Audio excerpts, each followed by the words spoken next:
Frères et sœurs, bonjour et bienvenue. Entrons dans cette célébration en prenant le chant pour les Alsaciens. Donc à la page 7 dans notre carnet, le chant Seigneur, rassemble-nous dans la paix de ton amour. Seigneur, rassemble-nous dans la paix de ton amour. Nos fautes nous séparent, ta grâce nous unit.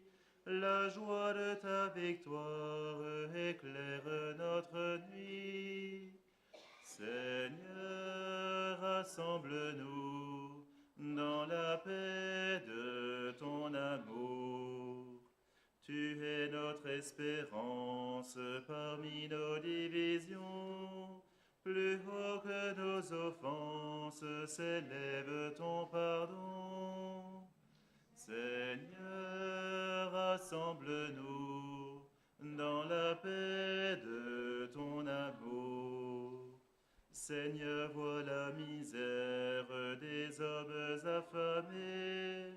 Partage à tous nos frères le pain de l'unité. Seigneur, rassemble-nous dans la paix de ton amour. Au nom du Père et du Fils et du Saint-Esprit, que la grâce de Jésus notre Seigneur, l'amour de Dieu le Père et la communion de l'Esprit Saint soient toujours avec vous. Eh bien, nous voici arrivés tout doucement à la fin de ce dernier jour ici à Fatima. Et si c'est la Vierge Marie qui nous a rassemblés ici pour célébrer le Seigneur, pour nous laisser toucher par son message, c'est finalement auprès de Dieu que nous sommes également venus. Le Seigneur nous rassemble dans la paix de son amour et il nous est bon ce matin de pouvoir nous retrouver pour célébrer cette Eucharistie, pour accueillir notre Dieu qui vient à nous, les bras chargés de miséricorde, les bras chargés d'amour, pour célébrer la Vierge Marie qui n'a de cesse de nous montrer le chemin vers le ciel, qui n'a de cesse de nous montrer son Fils mort et ressuscité, son Fils qui est notre chemin, la vérité et notre lumière. Eh bien, en nous tournant vers le Seigneur ce matin avec Notre-Dame de Fatima, commençons par implorer le pardon de Dieu pour nos péchés.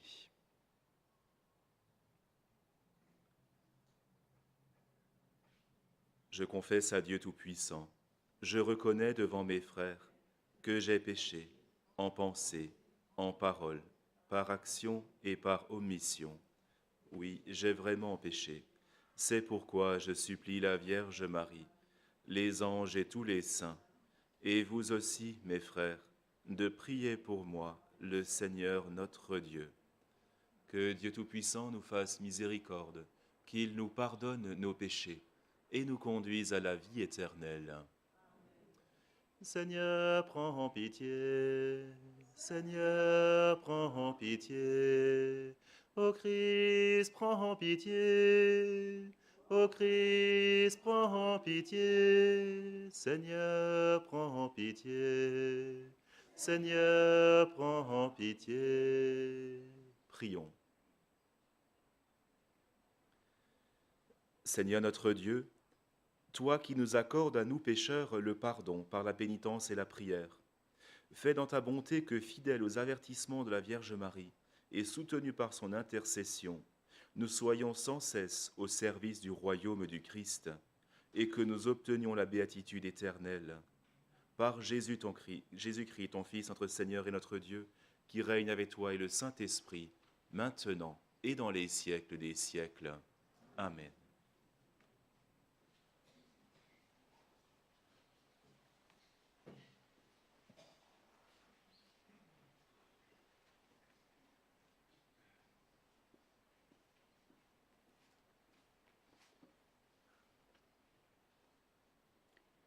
Lecture du livre de l'Apocalypse.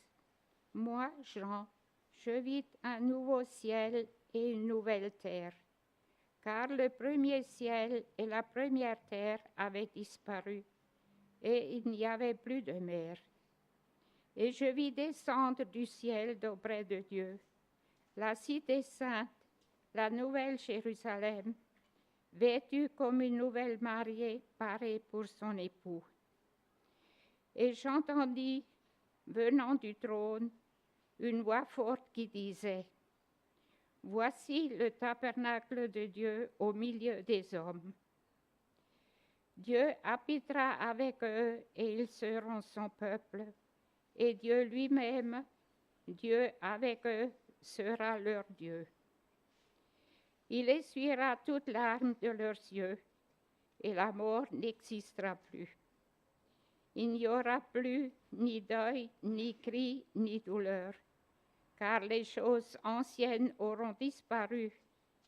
Et celui qui était assis sur le trône dit, « Voici que je fais toutes choses nouvelles. » Parole du Seigneur. Rendons grâce à Dieu. Aujourd'hui, ne fermons pas notre cœur, mais écoutons la voix du Seigneur. Aujourd'hui, ne fermons pas notre cœur, mais écoutons la voix du Seigneur. Béni sois-tu, ma fille, par le Dieu très haut, plus que toutes les femmes de la terre. Et béni soit le Seigneur Dieu, créateur du ciel et de la terre. Aujourd'hui, ne fermons pas notre cœur, mais écoutons la voix du Seigneur. Jamais la confiance dont tu as fait preuve ne s'effacera du souvenir des hommes, mais ils se souviendront éternellement de la puissance de Dieu. Fasse Dieu que tu sois éternellement exalté. Aujourd'hui, ne fermons pas notre cœur, mais écoutons la voix du Seigneur. Parce que tu n'as pas ménagé ta vie quand notre race était humiliée, et tu es intervenu pour éviter notre ruine en agissant résolument sous le regard de notre Dieu. Aujourd'hui, ne fermons pas notre cœur, mais écoutons la voix du Seigneur.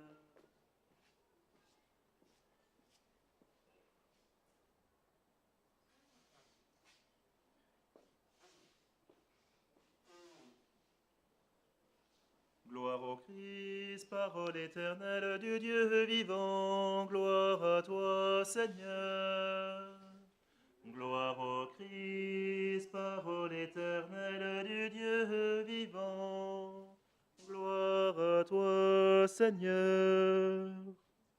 Oui, bienheureuse celle qui a cru à l'accomplissement de ce qui lui a été dit de la part du Seigneur. Gloire au Christ, parole éternelle du Dieu vivant, gloire à toi, Seigneur. Le Seigneur soit avec vous. Évangile de Jésus-Christ selon saint Jean. Gloire à toi, Seigneur. En ce temps-là, près de la croix de Jésus se tenait sa mère, la sœur de sa mère, Marie de Cléophas et Marie-Madeleine. Jésus, voyant sa mère et auprès d'elle le disciple qu'il aimait, dit à sa mère, « Femme, voilà ton fils. » Ensuite, il dit au disciple, « Voilà ta mère. » Et depuis ce moment, le disciple l'a pris avec lui. Acclamons la parole de Dieu. Louange à toi, Seigneur Jésus.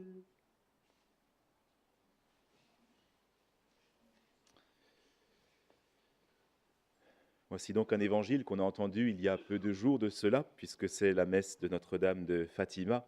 Et je me suis dit ce matin qu'il pourrait être intéressant pour nous de revenir sur cet évangile que nous avons déjà entendu, comme dit, parce que nous contemplons finalement une scène absolument merveilleuse. Nous sommes au pied de la croix, le Seigneur est là, Marie, la maman de Jésus est là, Marie-Madeleine et Saint Jean également. Et lorsque nous contemplons cette scène, nous voyons la Vierge Marie. Nous voyons Marie comme une femme forte.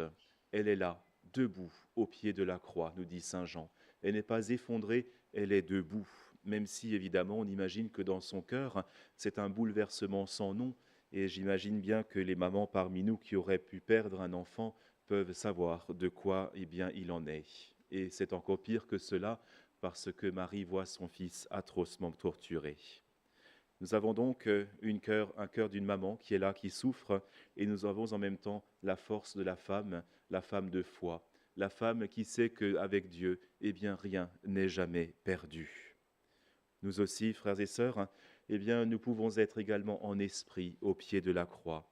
Nous pouvons être consternés de douleur par le péché du monde, par notre péché qui cloue le Seigneur sur la croix, et en même temps, eh bien, nous pouvons être debout au pied de cette croix, avec reconnaissance, mais aussi dans un esprit de consolation.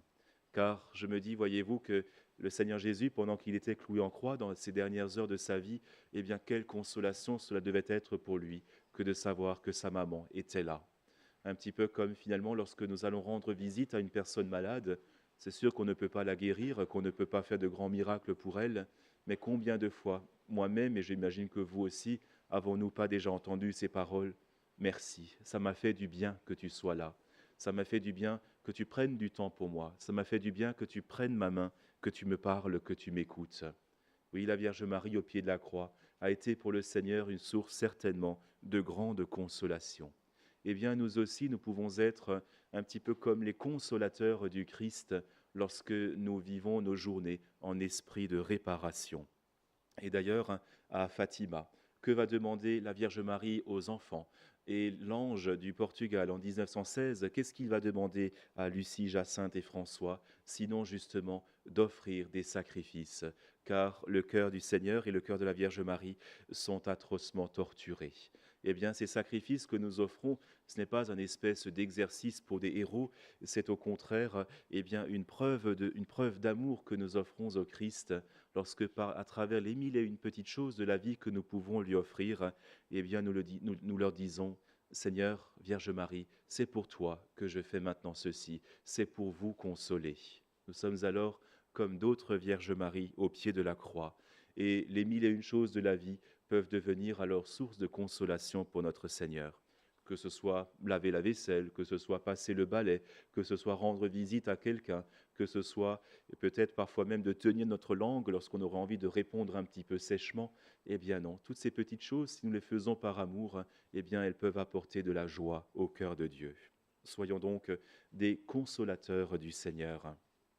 Mais en même temps, au pied de la croix, et c'est Saint Jean qui nous le dit tellement justement d'ailleurs, voilà que Jésus va dire, eh bien, fils, voici ta mère, mère, voici ton fils. Jean représente toute l'humanité, et du coup alors, la Vierge Marie devient pour nous comme un refuge.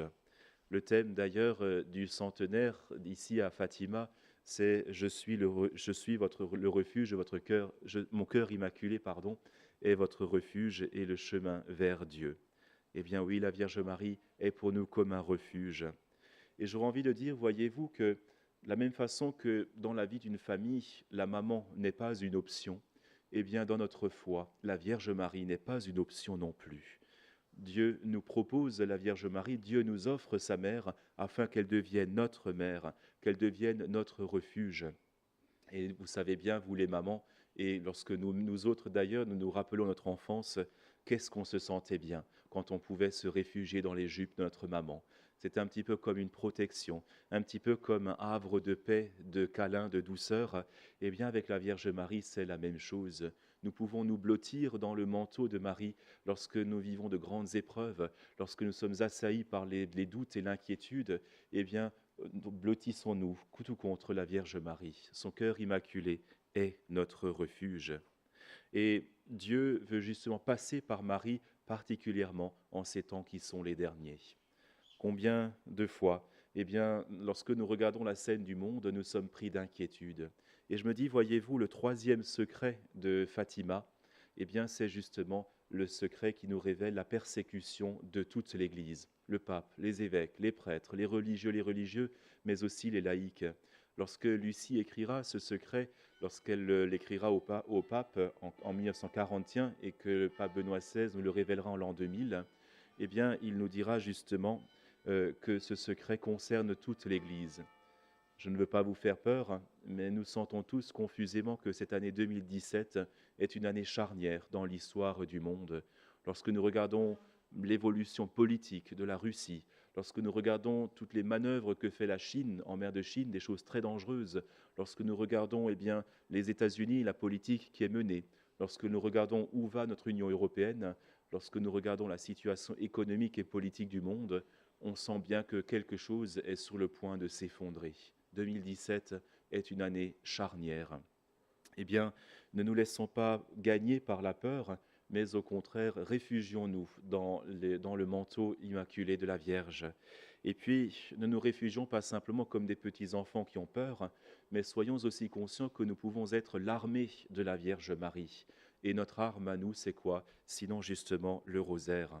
Lorsque Marie apparaît à Fatima en 1917 et que encore et toujours elle rappelle, elle invite à la prière du rosaire, ce n'est pas pour rien. Parce que, eh bien, le rosaire est une arme de combat. J'ai eu l'occasion de vous le dire dans le bus en arrivant l'autre jour.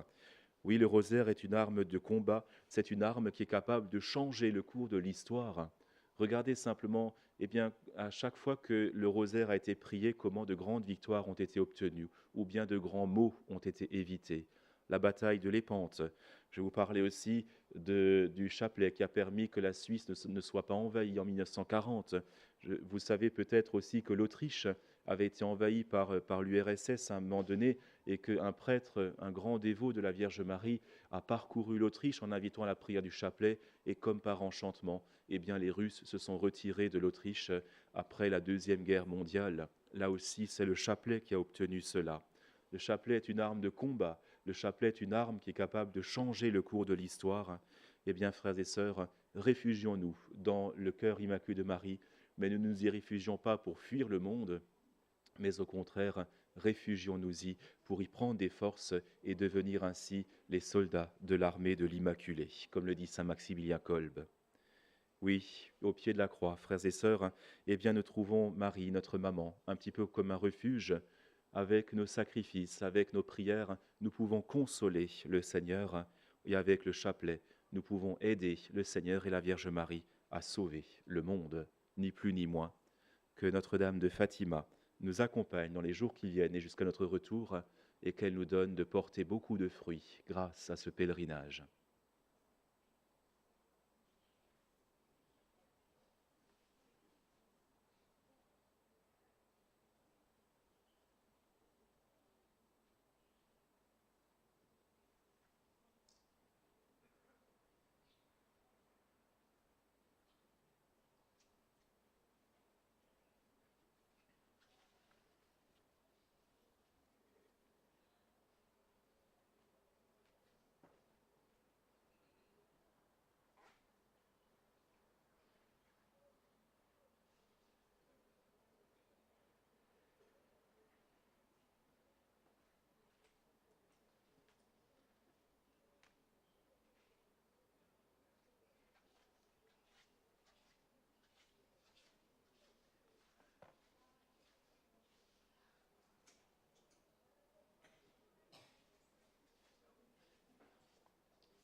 Tu es béni, Seigneur, Dieu de l'univers, toi qui nous donnes ce pain. Fruit de la terre et du travail des hommes, nous te le présentons, il deviendra le pain de la vie.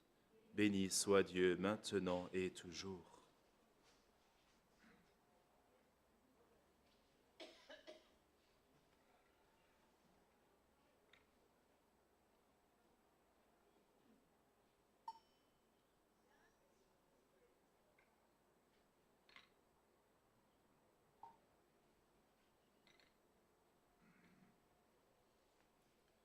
Tu es béni, Seigneur, Dieu de l'univers, toi qui nous donnes ce vin, fruit de la vigne et du travail des hommes.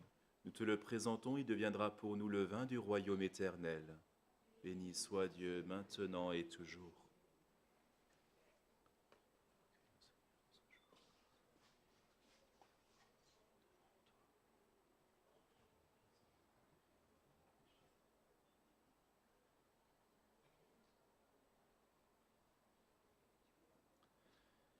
Frères et sœurs, prions ensemble au moment d'offrir le sacrifice de toute l'Église, pour la gloire de Dieu et le salut du monde. Nous t'offrons, Seigneur, le sacrifice de propitiation et de louange, afin que, célébrant la fête de la bienheureuse Vierge Marie, tu pardonnes miséricordieusement nos péchés et conduises nos cœurs vacillants, par Jésus, le Christ notre Seigneur. Le Seigneur soit avec vous. Élevons notre cœur. Rendons grâce au Seigneur notre Dieu. Cela est juste et bon. Vraiment, il est digne et juste, équitable et salutaire de te rendre grâce toujours et partout, Seigneur Père très saint, Dieu éternel et tout-puissant, et de te glorifier par de justes louanges en célébrant la bienheureuse Vierge Marie. En recevant ton Verbe dans son cœur immaculé, elle a mérité de le concevoir dans son sein virginal, et en mettant au monde son Créateur, elle a donné naissance à l'Église. En recevant au pied de la croix le testament de la divine charité, elle a accepté d'avoir pour enfants tous les hommes, engendrés à la vie surnaturelle par la mort du Christ. Lorsque les apôtres attendaient l'Esprit Saint par toi promis, elle a joint ses supplications aux prières des disciples et s'est montré ainsi le modèle de l'Église en prière. Élevée enfin à la gloire des cieux, elle enveloppe de son amour maternel l'Église en marche et dirige affectueusement ses pas vers la patrie céleste, jusqu'à l'avènement glorieux du jour du Seigneur. C'est pourquoi, avec tous les saints et tous les anges, nous te louons sans fin en chantant. Saint, Saint, Saint, le Seigneur, Dieu de l'univers, le ciel et la terre sont remplis de ta gloire. Hosanna au plus haut des cieux. Béni soit celui qui vient au nom du Seigneur. Hosanna au plus haut des cieux. Toi qui es vraiment saint, toi qui es la source de toute sainteté, Seigneur, nous te prions. Sanctifie ces offrandes en répandant sur elles ton esprit, qu'elles deviennent pour nous le corps et le sang de Jésus le Christ notre Seigneur. Au moment d'être livré et d'entrer librement dans sa passion, il prit le pain. Il rendit grâce, il le rompit et le donna à ses disciples en disant : « Prenez et mangez-en tous. Ceci est mon corps, livré pour vous. »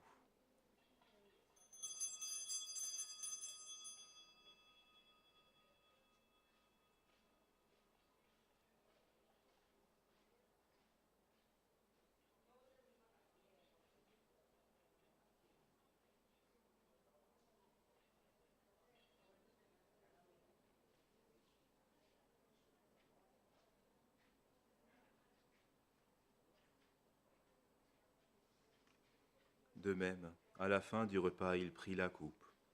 De nouveau, il rendit grâce et la donna à ses disciples en disant : « Prenez et buvez-en tous, car ceci est la coupe de mon sang, le sang de l'alliance nouvelle éternelle, qui sera versé pour vous et pour la multitude en rémission des péchés. Vous ferez cela en mémoire de moi. »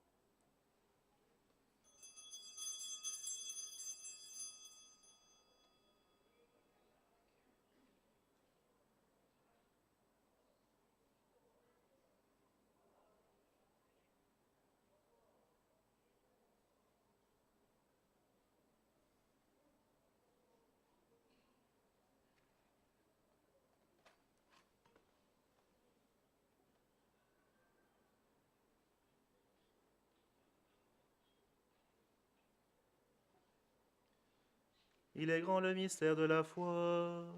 Nous proclamons ta mort, Seigneur Jésus. Nous célébrons ta résurrection. Nous attendons ta venue dans la gloire. Faisant ici mémoire de la mort et de la résurrection de ton Fils, nous t'offrons, Seigneur, le pain de la vie et la coupe du salut. Et nous te rendons grâce car tu nous as choisis pour servir en ta présence. Humblement, nous te demandons qu'en ayant part au corps et au sang du Christ, nous soyons rassemblés par l'Esprit Saint en un seul corps. Souviens-toi, Seigneur, de ton Église répandue à travers le monde. Fais-la grandir dans ta charité avec le pape François, notre évêque Antoine et tous ceux qui ont la charge de ton peuple. Souviens-toi aussi de nos frères qui se sont endormis dans l'espérance de la résurrection, et aujourd'hui d'une intention particulière, mais aussi de René Gutzwiller, de René Mosser, Anna Corral, Joseph Beyzan, Sophie Anderlin, Bernard Richert, ainsi que d'Agathe Beyzan-Fellman, et de tous les hommes qui ont quitté cette vie. Reçois-les dans ta lumière, auprès de toi. Et sur nous tous, enfin, nous implorons ta bonté. Permets qu'avec la Vierge Marie, la bienheureuse Mère de Dieu, Notre-Dame de Fatima, avec Saint Joseph, son époux, avec les apôtres et les saints de tous les temps qui ont vécu dans ton amitié, nous ayons part à la vie éternelle et que nous chantions ta louange. Par Jésus-Christ, ton Fils, bien-aimé. Par lui, avec lui et en lui, à toi, Dieu le Père Tout-Puissant, dans l'unité du Saint-Esprit, tout honneur et toute gloire pour les siècles des siècles. Amen.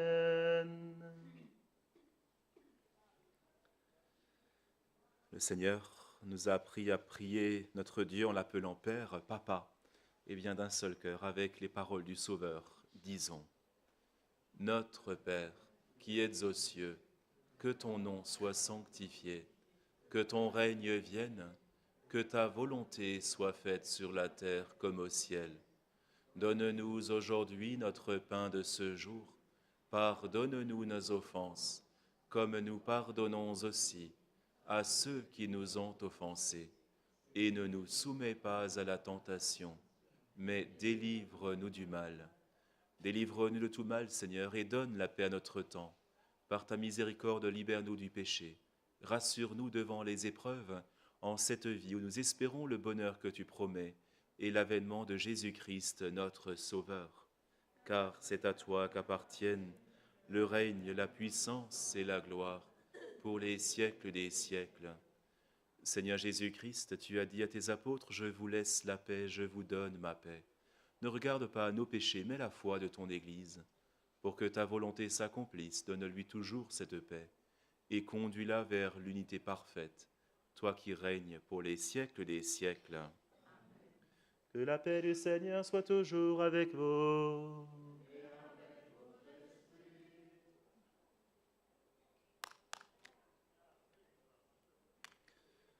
Agneau de Dieu qui enlève le péché du monde, prends pitié de nous.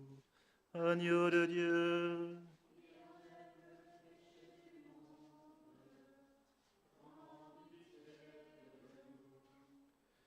Agneau de Dieu qui enlève le péché du monde, donne-nous la paix. Heureux les invités au repas du Seigneur. Voici l'agneau de Dieu qui enlève le péché du monde. Seigneur, je ne suis pas digne de te recevoir, mais dis seulement une parole et je serai guéri.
Prions encore le Seigneur.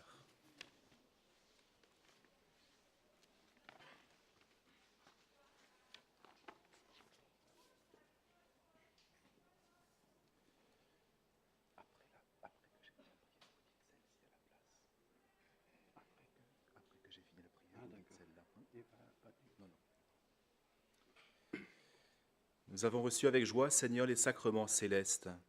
Accorde-nous, nous t'en supplions, qu'ils nous servent à obtenir la vie éternelle, à nous qui avons l'honneur d'acclamer Marie, toujours Vierge, Mère de ton Fils et Mère de l'Église, par Jésus le Christ, notre Seigneur. Amen. Frères et sœurs, avant de conclure notre Eucharistie, je vous propose encore de nous consacrer au cœur immaculé de Marie avec la prière de consécration à Fatima. Vous la trouvez à la fin de votre livret. Vierge Marie, Mère de Dieu et notre Mère, nous nous consacrons à votre cœur immaculé pour être pleinement offerts et consacrés au Seigneur. Par vous, nous serons présentés au Christ, votre Fils et Fils unique de Dieu, et par lui et avec lui à son Père éternel. Nous marcherons à la lumière de la foi, de l'espérance et de l'amour, pour que le monde croie que le Christ est l'envoyé du Père, dont il est venu nous transmettre la parole. Nous serons aussi ses envoyés, afin de faire connaître et aimer jusqu'aux confins de la terre. Ainsi, sous la maternelle protection de votre cœur immaculé, nous serons un seul peuple avec le Christ qui nous a acquis par sa mort, témoin de sa résurrection, et par lui offert au Père pour la gloire de la très sainte Trinité, que nous adorons, nous louons et bénissons. Ainsi soit-il.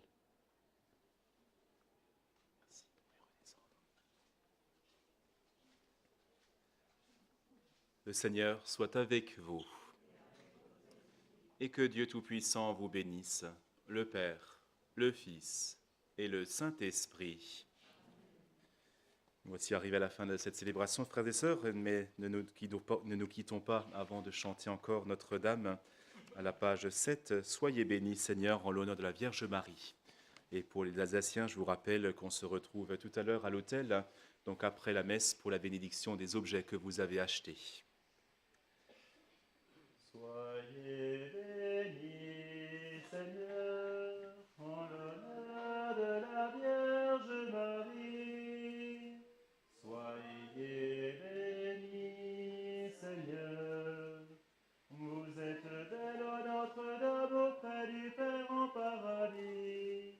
Comblez de bien par le Seigneur, dont l'amour chante en votre vie.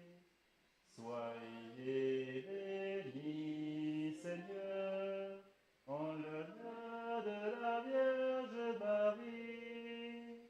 Soyez bénis, Seigneur, et désormais dans tous les temps pauvres et grands de l'univers, vous béniront d'être la mère en qui le Verbe s'est fait chair. Soyez bénis, Seigneur, en l'honneur de la Vierge Marie. Soyez bénis, Seigneur.